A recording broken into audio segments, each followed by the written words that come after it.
και κύριοι, καλησπέρα σας. Σας καλωσορίζουμε στην απόψινή μας εκδήλωση και σας ευχαριστούμε πολύ για την παρουσία σας, η οποία μας τιμά ιδιαίτερα. Είμαι η δημοσιογράφος Χρύσα Σπαΐ, τα τελευταία 15 χρόνια αυτογραφτώ στα Ιταλοκαναλία Πέτρια και έχω τη χαρά να σας παρουσιάσω το καινούριο βιβλίο της φιλολόγου κυρίας Κέρτης Φλόκου Κότσα με τον τίτλο «Σμύρνη, η λαβωμένη Αμαζόνα, μνήμες και δάκρυα». Θα ήθελα πρώτα να σας πω δύο λόγια για τη συγγραφέα. Γεννήθηκε και μεγάλωσε στον Πειραιά, στο Κερατσίνι, από γονείς Λιβνιούς που ήρθαν στην Ελλάδα ορφανωμένα προσφυγόπουλα στην εκκλησιαστική καταστροφή του 1922. Σπούδασε ελληνική και αγγλική φιλολογία στο Πανεπιστήμιο Αθηνών και υπηρέτησε ως φιλόλογος σε σχολεία της μέσης εκπαίδευσης, στο Πειραιά, στον Άγιο Βλάσιο Ιταλοκαρνανίας και στο Αγρίνιο, όπου διαμένει μονίμως και όπου δίδαξε για πολλά χρόνια στο πρώτο λύκειο Αρένα. Η Σμύρνη είναι το 7ο βιβλίο της. Στο σημείο αυτό θα ήθελα να μεταφέρω ένα χαιρετισμό των εκδόσεων Μιχάλη Σιδέρη. Οι εκδόσεις Μιχάλη Σιδέρη σας καλωσορίζουν στην παρουσίαση του βιβλίου με τίτλο «Σμύρνη, η λαβωμένη Αμαζόνα, μνήμες και δάκρυα» της Εκατερίνης Φλόκου Κότσα, φιλολόγου καθηγήτριας. Η κυρία Φλόκου Κότσα δίδαξε γνώσεις και είδος σε χιλιάδες μαθητές στα γυμνάσια που υπηρέτησε. Το νέο της αυτό πόνημα αποτελεί μια βιογραφική μυθιστορηματική μαρτυρία.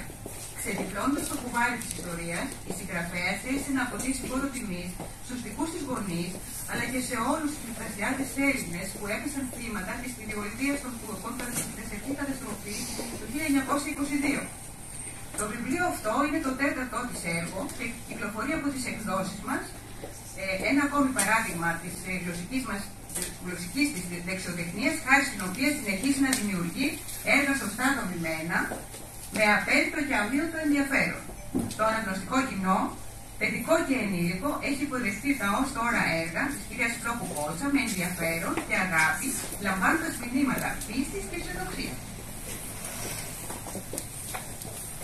Θα συνεχίσετε. Ναι, καλησπέρα και από μένα. Ευχαριστώ για την πρόσκληση, τη φίλη και δημοσιογράφο Χρύσα Σπαΐ. Λοιπόν, που το προλογίσατε. Οι εκδόσεις Μιχάλη Σιδέρη ξεκίνησαν τη διαδρομή τους πριν 50 χρόνια, μισό αιώνα πια, με επιλεγμένα ποιοτικά βιβλία για παιδιά, νέους και ενήλικες, στοχεύοντας στην ψυχαγωγία, στην καλλιέργεια της φαντασίας, στον εμπλουτισμό των γνώσεων και πάνω απ' όλα στην ανάδειξη αξιών. Επιπροσθέτως, εκδίδουμε εκπαιδευτικά, ελληνικά και ξενόγλωσσα βιβλία, καθώς και επιστημονικά πανεπιστημιακά συγγράμματα. Η εμπειρία του ιδρυτή Μιχάλη Σιδέρη και ο εκδότης Αντώνης Σιδέρης, συνεχιστής με φρέσκες ιδέες σε συνεργασία με τους εγγραφείς, συμβάλλουν σε ένα εγγυημένο ποιοτικό αποτέλεσμα για τους αναγνώστες μας. Και τώρα θα πούμε κάποια από τα έργα της κυρίας Κέρτης. Τα προηγούμενα έργα που εκδόθηκαν είναι 3 ποιητικές συλλογές. Δεν ξέρω αν ακούγομαι. Ακούγεστε, εντάξει.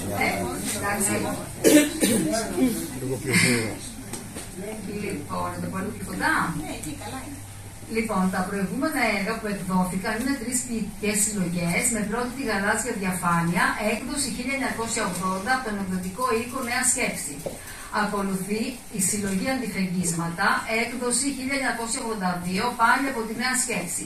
Μετά έρχεται η συλλογή Μονοπάτια Ονείρων, έκδοση 2019 από τις εκδόσεις Φως Χριστού, που είναι το Αγρίνιο, μας είπε η κυρία Κέρτη, στο βιβλιοπωλείο της Μητρόπολης, ο Νεκτάριος. Και στα έτη 2022 και 2023 εκδίδονται από τον εκδοτικό οίκο Μιχάλη Σιδέρη 4 προσογραφήματα. Τα ρόδα της Ανταλουσίας, μυθιστόρημα και η συλλογή διηγημάτων όταν γυρνούν τα χελιδόνια. Το 2023 εκδίδονται τα παραμύθια, η Μαργαριταρένια, στο Βασίλειο των Λουλουδιών και άλλα παραμύθια και τελευταίο το Σμύρνη, η λαβωμένη Αμαζόνα, μνήμες και δάκρυα στις 20 Σεπτέμβρη του 2023.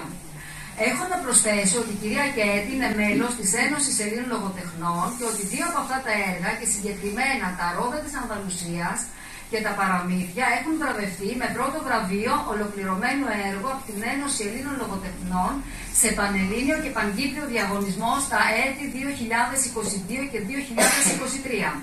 Και όπως βλέπετε τα βιβλία της μπορείτε να τα προμηθευτείτε από το βιβλιοπωλείο εδώ και διαδικτυακά και από τις εκδόσεις που είναι στην Αθήνα. Λοιπόν, τώρα έχω να διαβάσω εγώ κάτι. Να σας διαβάσω ένα μικρό απόσπασμα από το βιβλίο Ρόδα της Ανταλουσίας και μετά θα δώσουμε το λόγο στην κυρία Κέτη. Λοιπόν, η εγκατάσταση στην Αθήνα, έτσι ξεκινάει. Βρισκόμαστε στην Αθήνα στα μέσα της δεκαετίας του 1960. Ο Αλέξανδρος Μαρκάκης και ο Διαμαντής Παπαγεωργίου είναι φίλοι και συγχωριανοί. Έχουν έρθει από το χωριό τους, ένα μικρό ορεινό χωριό έξω από τα Γιάννενα, και νοικιάζουν ένα φτηνό υπόγειο σε μια πολυκατοικία, κάπου μακριά από το κέντρο της πόλης. Ήρθαν με όνειρα και φιλοδοξίες, με το απολυτήριο του γυμνασίου στην τσέπη και με λίγα αγγλικά, και νόμισαν πως θα κατακτήσουν τον κόσμο. Η Αθήνα είναι μεγαλούπολη. Όλες οι δημόσιες υπηρεσίες, τα υπουργεία, οι εταιρείες, τα γραφεία, όλα είναι συγκεντρωμένα εκεί. Επίσης υπάρχει και το λιμάνι του Πειραιά, έχει εμπόριο, καταστήματα και βιομηχανίες. Υπάρχουν τόσες προοπτικές για ένα καλύτερο μέλλον. Αυτά έλεγαν μεταξύ τους και ζήτησαν την ευχή των γονιών τους για να έρθουν στην Αθήνα. Και τώρα το λόγο στην κυρία Κέτη. Θα πω εγώ, θα διαβάσω ένα κομμάτι εγώ και θα συνεχίσω. Ωραία, ωραία. Ναι.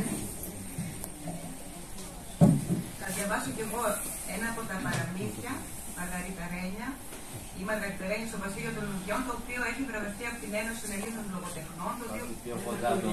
Δεν ακούγεστε. Λοιπόν, θα σας διαβάσω ένα απόσπασμα από τη Μαργαριταρένια στο Βασίλειο των Λουδιών. Είναι ένα παραμύθι που έχει βραβευτεί από την Ένωση Ελλήνων Λογοτεχνών το 2023 φέτος, τον Νοέμβριο. Η Μαργαριταρένια στο Βασίλειο των Λουδιών. Μια φορά και έναν καιρό, στα πολύ μακρινά χρόνια, ζούσε ένας βασιλιάς με τη βασίλισσά του. Ο λαός τους αγαπούσε γιατί ήταν δίκαιοι και καλοί. Είχαν ένα μεγαλοπρεπέστατο παλάτι και το βασίλειό τους ήταν πολύ πλούσιο. Ο βασιλιάς είχε μια αμύστη περιουσία σε μαργαριτάρια. Το μόνο που έλειπε για να συμπληρώσει την ευτυχία τους ήταν ένα παιδάκι. Νύχτα και μέρα προσευχόταν στο Θεό να τους χαρίσει ένα παιδί. Η χαρά τους ήταν απερίγραπτη όταν οι προσευχές τους ακούστηκαν και απέκτησαν ένα χαριτωμένο κοριτσάκι. Ο βασιλιάς και η βασίλισσα λάτρευαν την κορούλα τους και την ονόμασαν Μαργαριταρένια. Αυτό το μικρό κομμάτι. Συνεχίστε εσείς.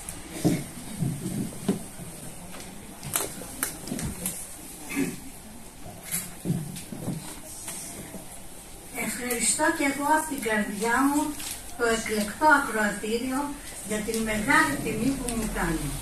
Σας καλωσορίζω και εύχομαι να περάσετε μια ευχάριστη και επικοδομητική βραδιά.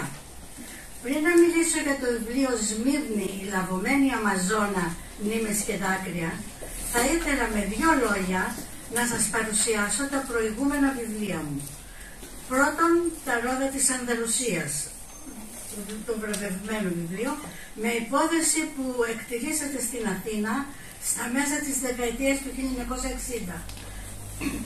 Ένα παραστρατημένο παιδί και μια πονεμένη μάνα που έχει χάσει το παιδί της στην κατοχή είναι τα 2 κύρια πρόσωπα γύρω από τα οποία διαδραματίζονται τα συγκλονιστικά γεγονότα και αναπτύσσεται η όλη πλοκή. Ένα μικρό βυζαντινό σταυρουδάκι γίνεται η αφορμή για μια συνταρακτική αποκάλυψη που ανατρέπει εκ βάθρων τη ζωή τους. Δεύτερον, στο βιβλίο «Όταν γυρνούν τα χελιδόνια», το βιβλίο «Όταν γυρνούν τα χελιδόνια» περιλαμβάνει 8 διηγήματα κοινωνικού και θρησκευτικού περιεχομένου με μηνύματα ανθρωπιάς, αλληλεγγύης και προσήλωσης στις παραδόσεις και τους θεσμούς μας, στην ορθόδοξη πίστη μας. Τρίτον, η Μαργαριταρένια στο Βασίλειο των Λουδιών και άλλα παραμύθια.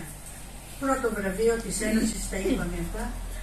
Περιλαμβάνει συνολικά 8 ηθοπλαστικά παραμύθια, εικονογραφημένα, με θαυμάσια εικονογράφηση, για την οποία η εικονογράφος Δήμητρα Παπαδημητρίου πήρε το πρώτο βραβείο εικονογράφησης στο Πανελλήνιο και Παγκύπριο Διαγωνισμό του 2023 που προκήρυξε η Ένωση Ελλήνων Λογοτεχνών.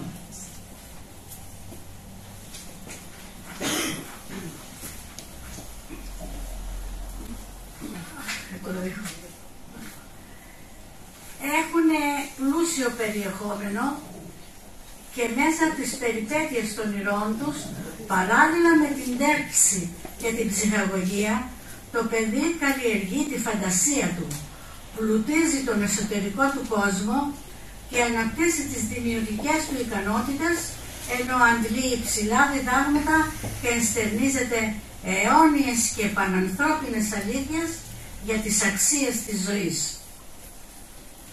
Τέταρτον, Σμύρνη, η λαγωμένη Αμαζόνα, μνήμες και δάκρυα. Το βιβλίο αυτό είναι η εκπλήρωση μιας υπόσχεσης που είχα δώσει στη μητέρα και τον πατέρα μου πριν πολλά χρόνια. Από μικρή άκουγα τις διηγήσεις τους, ζούσα το δράμα τους, τα ψυχικά τους τραύματα, τις εφιαλτικές εμπειρίες τους. Ήταν σαν παραμύθια, γοητευτικά και τρομακτικά μαζί. Έπρεπε να τα γράψω για να μην ξεχαστούν. Verba volant, scripta manent, έλεγαν οι Λατίνοι. Και κατά τον Όμηρο έπεα πτερόεντα. Η εθνική μνήμη είναι χρέος μας. Δεν θα ξεχάσουμε ποτέ τη Σμύρνη μας, τις πατρογονικές μας εστίες, τα ιασμένα χώματα της Μικρασίας. Ο Θεός με αξίωσε τώρα να το γράψω αυτό το βιβλίο. Είναι μια μυθιστορηματική βιογραφία, μια κατάθεση ψυχής. Η αληθινή ιστορία μιας Σμυρνιοπούλας που έζησε όλο τον πόνο του ξεριζωμού και όλο τον καημό της προσφυγιάς.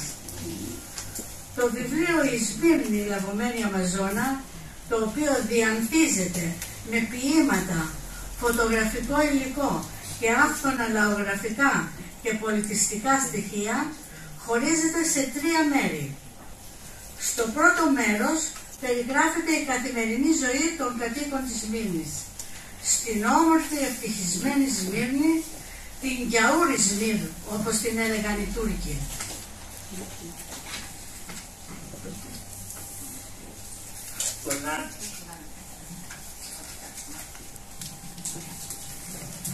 Μαθαίνουμε τα ήθη και τα έθιμά τους, τις γιορτές και τα πανηγύρια τους, τα τραγούδια τους, τις σχέσεις τους με το Θεό και τον συνάνθρωπο,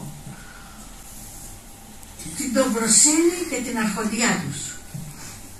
Στο δεύτερο μέρος ζωντανεύει όλη η φρίκη της καταστροφής, οι θηριωδίες των Τούρκων, το ανελαίητο κυνήγι τους, η σφαγή, τα αίματα, οι ημωγές, οι θρήνοι. Πανικόβλητοι και αλόφρονες χιλιάδες ξεριζωμένοι πρόσφυγες κατακλείζουν το λιμάνι της Σμύρνης, το περίφημο ΚΕ, αναζητώντας απεγνωσμένα ένα καράβι για να σωθούν. Γίνεται αναφορά στον εμπρισμό της Σμύρνης και στο φρικτό μαρτύριο του Μητροπολίτου Σμύρνης Χρυσοστόμου στα χέρια του λυσασμένου τουρκικού όχλου, στον οποίο τον παρέδωσε ο Νουρεντίν Πασάς. Το τρίτο μέρος εξιστορεί τους χαλεπούς καιρούς της προσφυγιάς στη μητέρα Ελλάδα, τη φτώχεια, την πίκρα, τις αντιξοότητες, τον αγώνα της επιβίωσης, της αναγνώρισης και της ένταξης μέσα σε μια κοινωνία γεμάτη καχυποψία και προκαταλήψεις. Μια Σμυρνιοπούλα θυμάται και μέσα από τις αναμνήσεις της περνάνε ο Ελληνοϊταλικός πόλεμος, η γερμανική κατοχή, ο εμφύλιος, τα δεκεμβριανά, η εξέγερση του Πολυτεχνείου. Μια ζωή μοιρασμένη ανάμεσα στην ειρήνη και τον πόλεμο, στη γαλήνη και την τρικυμία, αλλά πάντα με οδηγό και στήριγμα την ελπίδα στο Χριστό. Χριστός και Ορθοδοξία ήταν το λάφυρό τους. Το ιερό τρίπτυχο, θρησκεία, πατρίδα, οικογένεια ήταν η πηξίδα τους και ο προσανατολισμός τους. Τα ορφανά προσφυγόπουλα δουλέψανε, ορθοποδήσανε, επιβιώσανε. 1,5 εκατομμύριο πρόσφυγες μικρασιάτες έκαναν την Ελλάδα πιο μεγάλη, πιο εύρωστη οικονομικά και πιο λαμπερή πολιτιστικά. Επιστήμονες, καλλιτέχνες, έμποροι, μυαλά φωτεινά και δημιουργικά έδεσαν τις βάσεις για μια Ελλάδα δυνατή, μια Ελλάδα ορθόδοξη, μια Ελλάδα αντάξια του παρελθόντος και της ιστορίας της. Τελειώνω με τα λόγια του μεγάλου ιστορικού φιλολόγου και δοκιμιογράφου του αείμνηστου Σαράντου Καργάκου σχετικά με τη συμβολή των προσφύγων στον πολιτισμό. Πριν από την άφιξη των προσφύγων ήμασταν επαρχία. Μετά την άφιξη των προσφύγων γίναμε Ελλάδα. Σας ευχαριστώ και πάλι που είχατε την υπομονή να με ακούσετε.